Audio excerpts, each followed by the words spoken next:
Hello friends, welcome to Techifin. तो इस video में हम जानेंगे कि हम अपने कोटक महिंद्रा बैंक अकाउंट से किसी दूसरे के बैंक अकाउंट में पैसे कैसे भेज सकते हैं। तो जैसा कि आप लोग जानते हैं कि ऑनलाइन फ़ंड ट्रांसफ़र करने के कई सारे तरीके होते हैं। जैसे कि आजकल जो सबसे ज़्यादा इस्तेमाल किया जा रहा है वो है यूपीआई। तो यूपीआई की मदद से हम ऑनलाइन फ़ंड ट्रांसफ़र कर सकते हैं। इसके अलावा हम नेट बैंकिंग से भी फ़ंड ट्रांसफ़र कर सकते हैं। इसके अलावा मोबाइल बैंकिंग से भी फ़ंड ट्रांसफ़र कर सकते हैं। तो जो हम ऑनलाइन फ़ंड ट्रांसफ़र करते हैं यूपीआई को छोड़ करके, चाहे हम मोबाइल बैंकिंग से करें या फिर नेट बैंकिंग से करें, उनमें भी कई सारे तरीके आते हैं। जैसे कि एनईएफटी, जिसमें कि टाइम लगता है, इंस्टेंट फ़ंड ट्रांसफ़र नहीं होता है। इसके अलावा आईएमपीएस, जिसमें कि इंस्टेंटली ट्रांसफ़र हो जाता है।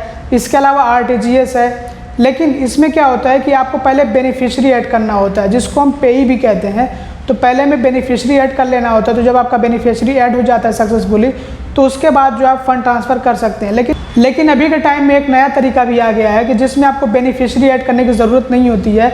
अगर आपको वन टाइम ट्रांसफ़र करना होता है, यानी कि आप सिर्फ एक बार पैसा भेजना चाहते हैं, तो आप जो है बिना बेनिफिशियरी ऐड किए ही फ़ंड ट्रांसफ़र कर सकते हैं। मतलब जिसको भी आपको पैसा भेजना हो उसको आप पैसे भेज सकते हैं। अब ये बेनिफिशियरी क्या होता है, कुछ लोगों के मन में ऐसे सवाल आ सकता है। तो बेनिफिशियरी वो होता है जिसको आप फ़ंड ट्रांसफ़र करते हैं, जो आपके फ़ंड रिसीव करने वाला है, मतलब कि जिसको पैसे मिलने वाले हैं। तो जिसको आप फ़ंड ट्रांसफ़र करके लाभ पहुंचा रहे हैं, उसी को बेनिफिशियरी कहा जाता है। या फिर आपने कभी कुछ सुन रखा होगा पेई, तो उसी को पेई भी कहते हैं और उसी को बेनिफिशियरी भी कहते हैं। तो जब भी आपको बेनिफिशियरी ऐड करना हो तो आप समझ लीजिएगा कि जिसको आप फ़ंड ट्रांसफ़र कर रहे हैं उसी की डिटेल्स आपको पहले अपने अकाउंट में ऐड करना है। तो उसके बाद जो आप फ़ंड ट्रांसफ़र कर सकते हैं, या फिर हम इसको पेई भी कहते हैं। तो इससे फ़ायदा ये होता है कि जब हम ऐड कर लेते हैं तो अगर मैं बार बार पैसे भेजने होते हैं तो हमें बार बार डिटेल्स नहीं डालनी पड़ती हैं। बस जिसको हम पैसे भेजना चाहते हैं उसको सेलेक्ट कर लेते हैं, मतलब वो बेनिफिशियरी हम सेलेक्ट कर लेते हैं, चूज़ कर लेते हैं और सिंपली जो है फ़ंड ट्रांसफ़र कर सकते हैं। तो आईएमपीएस करेंगे तो इंस्टेंटली ट्रांसफ़र हो जाएगा, एनईएफटी करेंगे तो टाइम लगता है उसमें, और आरटीजीएस के ज़रिए भी इंस्टेंटली फ़ंड ट्रांसफ़र हो जाता है, लेकिन ये हाई अमाउंट के लिए बनाया गया है। तो बहरहाल दोस्तों, इस वीडियो में हम जानेंगे कि कैसे हम कोटक महिंद्रा बैंक की नेट बैंकिंग से अपने कोटक महिंद्रा बैंक अकाउंट से किसी दूसरे के बैंक अकाउंट में पैसे भेज सकते हैं। तो आइए, इसके लिए हमें लॉगिन होना पड़ेगा कोटक महिंद्रा बैंक की नेट बैंकिंग में। तो इसके लिए मैं चलना होगा अपने सिस्टम पे, जहाँ से आपको मैं डेमो के ज़रिए A to Z सब कुछ एक्सप्लेनेशन करने वाला हूँ। तो अब आइए अपने सिस्टम पे चलते हैं और मैं आपको दिखाता हूँ कि कैसे आप अपने कोटक महिंद्रा बैंक के बैंक अकाउंट से किसी दूसरे बैंक अकाउंट में पैसे भेज सकते हैं। तो सबसे पहले आपको कोटक महिंद्रा बैंक की वेबसाइट पे विजिट करना होगा, kotak.com, जैसा कि आप यहाँ पे देख सकते हैं।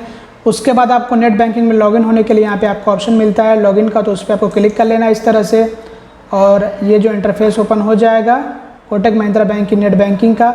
तो यहाँ पे आपको एंटर करना होता है अपना CRN, जिसको हम कहते हैं कस्टमर रिलेशनशिप नंबर, या फिर आप चाहे तो यूज़र नेम भी एंटर कर सकते हैं। अगर आपने अपना यूज़र नेम क्रिएट कर रखा हो तो वो आप चाहे तो एंटर कर सकते हैं। और जिन लोगों ने कोटक महिंद्रा बैंक की नेट बैंकिंग के लिए रजिस्टर नहीं कर रखा होगा तो उनको पहले रजिस्टर कर लेना होगा। मैंने उस पर वीडियो बना रखा है, आपको यहाँ पे आई बटन में वीडियो मिल जाएगा, डिस्क्रिप्शन भी आप चेक कर लीजिएगा, तो डिस्क्रिप्शन में भी आता है। तो आप जो वीडियो देख करके जान सकते हैं, सीख सकते हैं कि आप कोटक महिंद्रा बैंक की नेट बैंकिंग के लिए कैसे रजिस्टर कर सकते हैं। तो यहाँ पे आपको एंटर करना होता है अपना CRN या फिर यूज़र नेम। तो आइए हम फटाफट से CRN अपना एंटर करते हैं या फिर यूज़र नेम एंटर करते हैं। उसके बाद नेक्स्ट पे आपको टैप करना होता है। तो हम नेक्स्ट पे टैप करके आपको आगे का प्रोसेस दिखाएंगे। अपना CRN या फिर यूज़र नेम एंटर कर लेने के बाद आपको अपना पासवर्ड एंटर करना होता है अपने नेट बैंकिंग का। तो वो आपको यहाँ पे पासवर्ड एंटर कर लेना है और उसके बाद आपको सिक्योर लॉगिन पे क्लिक कर लेना है। तो ये हमने अपना पासवर्ड एंटर कर लिया। उसके बाद सिक्योर लॉगिन पे हमें क्लिक कर लेना होता है। उसके बाद एक OTP आता है जो कि सिक्योरिटी के लिए होता है। तो ये OTP आपको यहाँ पे एंटर कर लेना होता है। उसके बाद फिर से आपको सिक्योर लॉगिन पे क्लिक कर लेना होता है। अब इस तरह से आप अपने कोटक महिंद्रा बैंक की नेट बैंकिंग में लॉगिन हो जाते हैं। तो यहाँ पे आपको आना होता है फ़ंड ट्रांसफ़र, जहाँ से आप जो है फ़ंड ट्रांसफ़र कर सकते हैं, मतलब पैसे भेज सकते हैं। तो इस पर आपको क्लिक कर लेना है और थोड़ा सा आपको वेट करना होता है। अब देखिए, यहाँ पे आपको ऑप्शन मिलता है सेंड मनी। तो यहाँ से आप पैसे भेज सकते हैं। अब देखिए, अगर किसी को जो है बेनिफिशियरी ऐड करना हो तो ये वाला ऑप्शन चूज़ कर सकता है। वो बेनिफिशियरी यहाँ से ऐड किया जा सकता है, ऐड अ न्यू बेनिफिशियरी, और यहाँ से मैनेज कर सकते हैं। तो अगर किसी को पैसे भेजने हों और अगर वो चाहता है कि हमें बेनिफिशियरी ना ऐड करना हो, बस वन टाइम हमें फ़ंड ट्रांसफ़र करना है, बार बार नहीं करना है। अगर बार बार किसी को करना हो तो बेनिफिशियरी ऐड करना बेहतर होता है, क्योंकि उसमें आपको बार बार डिटेल्स एंटर करने की ज़रूरत नहीं होती है। तो वन टाइम फ़ंड ट्रांसफ़र करने के लिए ये वाला ऑप्शन बेहतर है, सेंड मनी। और उसके बाद यहाँ पे one time transfer without adding beneficiary, ये वाला ऑप्शन चूज़ कर लेना होता है। अब यहाँ पे हमें सबसे पहले चूज़ करना होता है बैंक। तो यहाँ से हम बैंक चूज़ कर लेंगे जिस बैंक में हमें फ़ंड ट्रांसफ़र करना है, मतलब पैसे भेजने हैं। तो जैसे कि HDFC बैंक में मुझे जो है फ़ंड ट्रांसफ़र करना है। उसके बाद यहाँ पे हमें अकाउंट नंबर एंटर करना होता है जिस अकाउंट नंबर में हम पैसे भेजना चाहते हैं। तो अकाउंट नंबर यहाँ पे आपको एंटर करना है और यहाँ पे वही अकाउंट नंबर दोबारा से एंटर करना है कन्फर्मेशन के लिए आपको दोबारा से एंटर करना होता है। उसके बाद सेलेक्ट अकाउंट टाइप, किस तरह का अकाउंट है ये, जैसे कि सेविंग्स है, करंट है, या फिर ओवरड्राफ्ट है, या फिर कैश क्रेडिट, या फिर लोन, या फिर एनआरई, या फिर क्रेडिट कार्ड है। तो जैसे कि सेविंग्स अकाउंट में मुझे जो पैसे भेजने हैं। और यहाँ पे आपको बेनिफिशियरी नेम एंटर करना होता है। मैंने आपको बता दिया बेनिफिशियरी का मतलब होता है कि जिसके अकाउंट में आप पैसे भेजते हैं उसी को बेनिफिशियरी कहा जाता है। और उसके बाद यहाँ पे आपको अमाउंट एंटर करना होता है कि कितना अमाउंट, कितना पैसा भेजना चाहते हैं। तो जैसे कि मुझे भेजना है 2300 रुपये, ₹2300 ओनली, यहाँ पे आ गया है। और यहाँ पे ये रिमार्क्स, ये ऑप्शनल है, आप चाहें तो इसमें कुछ भी दे सकते हैं, जैसे डिपॉजिट, या फिर अगर आप किसी को रेंट पेमेंट कर रहे हैं तो आप लिख सकते हैं रेंट। तो ये ऑप्शनल है, चाहे तो लिखें या फिर कोई दिक्कत नहीं है, बिना लिखे भी आप सेंड कर सकते हैं। तो यहाँ पे बेनिफिशियरी नेम, जैसे कि मैं खुद अपने ही अकाउंट में यहाँ पे पैसे भेज रहा हूँ, तो मैंने यहाँ पे बेनिफिशियरी नेम में अपना नेम एंटर कर लिया है। तो आप जिसको भी पैसे भेज रहे होंगे उसका नाम जो कि उसके अकाउंट पे मौजूद है वही वाला नाम आपको एंटर करना होता है। तो जिसको भी आप पैसे भेजेंगे जाहिर सी बात है कि वो आपको पहले डिटेल दे देगा, ताकि उसी डिटेल के अकॉर्डिंग आप पैसे भेजें। तो सारी डिटेल्स एंटर कर लेने के बाद आपको कंटिन्यू पे इस तरह से क्लिक कर लेना है और उसके बाद आपको कंफर्म करना होता है। तो आप डिटेल्स देख लीजिए, जो आपने डिटेल्स दी हैं वो सारी डिटेल्स सही हैं या फिर नहीं है, तो आप एक बार चेक कर लीजिएगा। और यहाँ पे बताया गया है कि व्हेन टू पे, और यहाँ पे आपसे पूछा जा रहा है कि आप कैसे पेमेंट करना चाहेंगे। जैसे कि वन टाइम आप IMPS करना चाहते हैं इमीडिएटली, जिसमें कि ट्रांसफ़र होता है, या फिर आप NEFT जिसमें कि थोड़ा टाइम लगता है, यहाँ पे बताया भी गया है। और यहाँ पे बताया गया है कि ये जो है अवेलेबल होता है 24 घंटे 7 दिन।